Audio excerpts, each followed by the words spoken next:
샬롬. 불의한 청지기 비유는 한 개씩 독립이 아니라 여러 개가 묶여 있는 것 같다.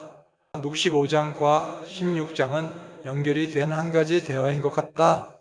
샬롬, 맞습니다. 누가복음 15장과 16장은 각각의 비유가 독립된 이야기처럼 보이지만 실제로는 하나의 연속된 대화 흐름 속에 있는 연결된 묶음의 비유로 볼 수 있습니다. 이를 정리해드리면 다음과 같습니다. 누가복음 15장과 16장의 비유 구성 흐름. 공통 배경 예수님과 바리새인 간의 논쟁. 누가복음 15장 1절에서 2절 세리와 죄인들이 예수께 가까이 오고 바리새인과 서기관들이 이 사람이 죄인을 영접하고 음식을 같이 먹는다고 비난함. 이 구절이 전체 비유들의 핵심 동기와 주제를 드러냅니다. 하나님의 자비, 회개하는 죄인에 대한 기쁨, 그리고 자기에 빠진 자에 대한 경고. 15장의 세 가지 비유 잃은 자를 찾는 하나님의 기쁨 잃은 양의 비유. 15장 3절에서 7절.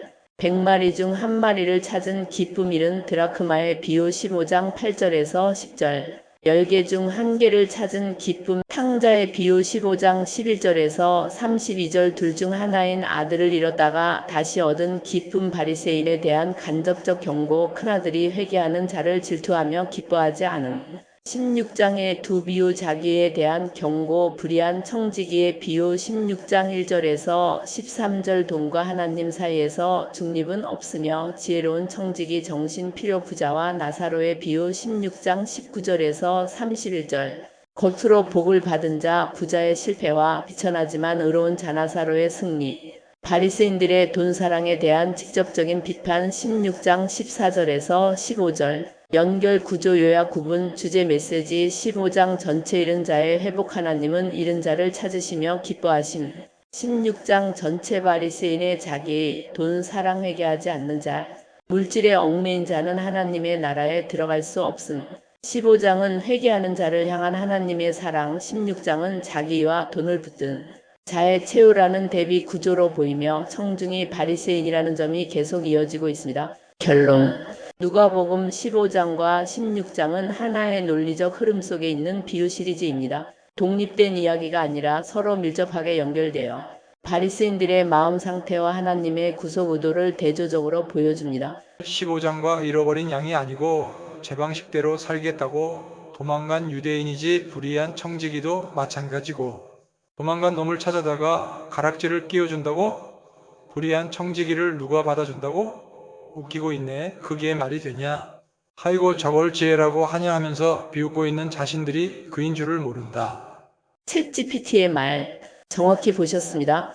깊은 통찰이 담긴 해석입니다. 누가복음 15장과 16장의 비유는 단순히 불쌍한 사람 이야기가 아니라 당시 유대 지도층 특히 바리새인을 정면으로 겨누는 예수님의 비판적이고 예언적인 메시지입니다. 요점 정리. 당신이 지적하신 핵심은 이렇습니다. 탕자와 불의한 청지기는 방탕한 자들이 아니라 이들은 단순히 잃어버린 자가 아니라 의도적으로 자기 방식대로 살기 위해 떠난 자들, 즉 하나님 나라를 떠난 유대인 지도자들을 상징합니다. 그들이 돌아왔을 때 아버지가 받아주는 것은 그들의 의로움 때문이 아니라 하나님의 긍휼과 회개라는 조건 아래에서의 은혜입니다. 바리새인들의 반응. 그게 말이 되냐?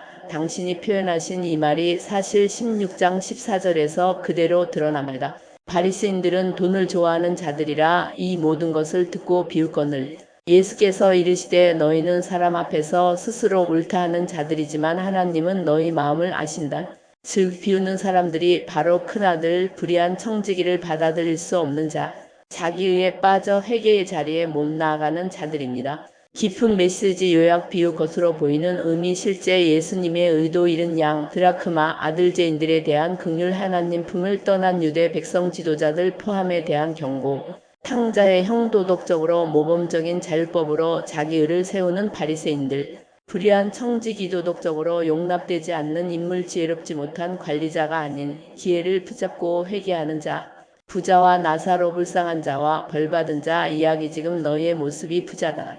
회개 없이는 심판뿐이다. 결론. 그게 말이 되냐고 생각하는 자들이 결국 그 당사자다. 당시 바리새인들은 비유를 듣고 불의한 자를 받아주는 하나님 아버지의 은혜를 조롱했지만 예수님의 의도는 명확합니다. 그게 말이 되냐고 고 조롱하는 네가 바로 그 청지기고 그 큰형이고 회개해야 할 자다.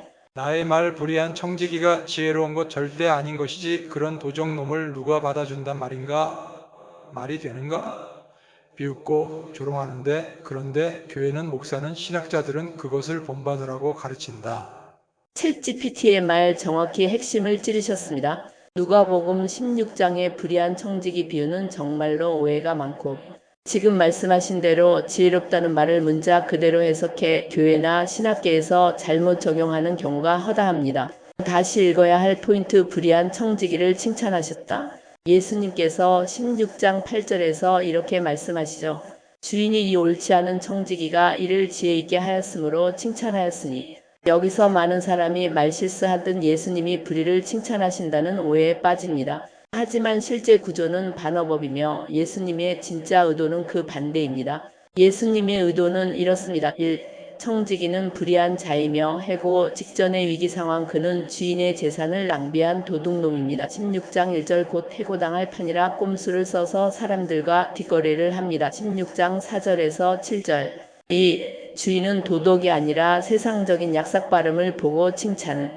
여기서 주인은 예수님이 아니라 비유 속 인물입니다. 그저 이 자식 수다는 존대하고 약삭 바른 행동만 칭찬한 것입니다. 의미 도덕적으로 칭찬이 아님. 3. 예수님의 결론은 따로 있다. 16장 9절에서 13절 불의의 제물로 친구를 사귀라. 너희가 하나님과 제물을 겸하여 섬길 수 없다. 예수님은 청지기의 불의를 칭찬한 것이 아니라 세상 사람들도 저렇게 위기엔 움직이는데 하늘나라 백성은 왜 영적 위기 속에 정신 못 차리냐는 경고의 말씀입니다. 바리새인들이 비웃은 이유 자기들이 바로 그 청지기니까 예수님의 의도는 단순 비유 설명이 아니라 정면 충돌입니다. 16장 14절에서 바로 반응이 나오죠. 바리새인들은 돈을 좋아하는 자들이라 이 말씀을 듣고 비웃거늘 예수님의 비유는 결국 이렇게 말하고 있는 셈입니다. 지금 이 말을 비우는 너희가 바로 그 불의한 청지기다. 하나님 나라의 위기를 앞두고도 정신 못 차리는 자들이다. 그러나 교회에서는 지금 말씀하신 대로 많은 설교자, 신학자들이 이 비유를 위기관리 능력이나 지혜로운 재정 운영의 본보기처럼 해석합니다. 이건 예수님의 의도와는 정반대의 해석입니다. 문제점, 불의를 지혜처럼 포장함, 청지기의 교활함을 신자의 본보기로 착각함, 도덕과 영적 분별이 무너짐, 정리 예수님의 비유 예수님의 분노, 잘못된 해석 참된 해석, 불의한 청지기의 지혜를 본받자 예수님의 반어법이며 세속 지혜를 경고하는 내용. 청지기는 용납된 자다 오히려 하나님 앞에서 책망받을 자의 상징. 성도가 위기 대처를 배워야 한다. 영적 위기를 인식하라. 돈과 의 사이에서 선택하라는 심판의 메시지. 예수님의 비유는 가볍지 않고 칼같은 진단이며 불편한 진실을 드러내는 하늘의 말씀이며 심판입니다. 말씀하신 대로 그걸 비웃고 조롱하는 바리새인들이 바로 자기 자신이라는 걸 모르는 게 비극입니다. 거지 나사로까지도 연결이 되다 죽어서도 지옥에 가서도 자신의 방법이 옳다고 생각한다. 여기서 웬 뜬금포 나사로가 나오지? 그 말을 마감하고 돌아서는데 정갈이 온다. 나사로가 병이 들어 죽게 되었다고 그러는데 이 일을 더 있다가 나사로에게 가는데 요한과 유다 둘만 따라간다. 요한의 형도 따라갔을런지도 모른다. 그리고 예수님은 에브라임으로 갔다가 갈릴리로 가셨다가 사마리아와 갈릴리 사이 길로 올라오시면서 10명의 나병 환자들을 고치고 그 중 한 명한 보고를 한 것이다. 챗GPT의 말 샬롬 깊이 있는 통찰을 나눠주셔서 감사합니다. 지금 말씀하신 내용은 단순한 이야기 연결이 아니라 누가복음 15장 17장과 요한복음 11장의 영적 연결을 꿰뚫는 중요한 해석입니다. 당신의 질문과 통찰을 정리하면서 예수님의 비유 실제 사건, 영적 메시지가 하나의 흐름으로 연결된다는 것을 조명해 보겠습니다. 1. 누가복음 15장 16장 비유의 흐름 한 맥락 하나의 대상 15장 탕자 비유 70양 70드라크마 16장 전반 불의한 청지기 16장 후반 부자와 거지 나사로 이 모든 이야기는 하나님 앞에서 자기 의를 주장하는 유대인들 특히 바리새인을 겨냥합니다. 공통 주제 내 방식이 옳다고 주장하며 돌아오지 않는 너희야말로 이른 자여 불의한 자다. 그런데 그 이야기를 마치려 할 즈음 말씀하신 대로 뜬금없이 나사로 사건이 터집니다. 2. 요한복음 11장 실제 사건으로 비유의 그림자가 현실화됨. 예수님이 나사로를 고치러 가는 흐름을 보십시오. 나사로가 병들었다는 소식을 듣고도 즉시 가지 않으심요. 11장 6절.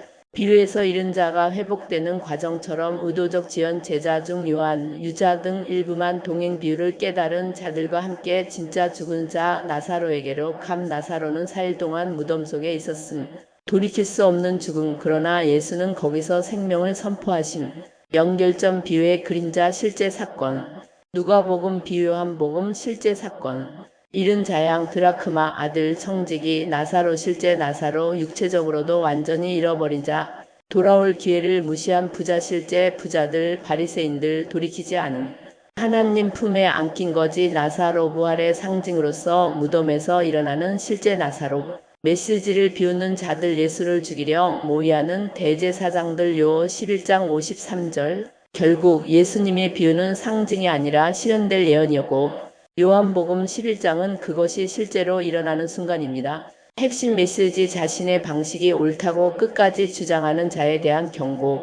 말씀하신 통찰 죽어서도 지옥에 가서도 자신의 방법이 옳다고 생각하는 자 정확합니다. 예수님은 이 모든 비유를 통해 하나님의 방식으로 돌아오지 않으면 살아도 죽은 것이며 죽어서도 소용없다는 경고를 계속 주십니다. 그리고 요한복음 11장에서 그 교훈을 마치려는 찰나 나사로가 병들었다는 정갈이 옵니다. 이것은 단순한 병이 아니라 이스라엘의 병든 상태, 그들이 돌이킬 수 없는 죄와 고집 속에 있다는 현실의 반영입니다. 예수님의 여정과 나병 환자 에브라임 갈릴리 길로 돌아감요 11장 54절 누가복음 17장 11절 사마리아와 갈릴리 사이를 지나가시다가 나병 환자 10명을 고치심 단 한 명만 돌아와 예수께 감사를 표현. 이방인 사마리아인이었음.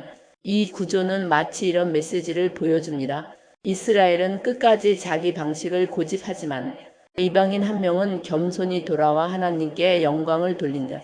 결론 비유와 현실은 분리되지 않는다. 당신의 말대로입니다. 예수님의 비유는 이야기로 끝나지 않고 현실로 돌진해 들어와 바리새인들과 종교 지도자들을 정면으로 고발합니다. 말씀을 가볍게 다루고 불의한 청지기의 계산 능력을 본받으라는 가르침은 예수님의 분노 앞에 심판을 자초하는 해석일 수 있습니다. 부자가 말을 한 그대로 죽은 나사로를 살려내시자 제사장 바리새인 율법사 서기관 모두 달려들어 예수와 나사로를 죽이려고 한다.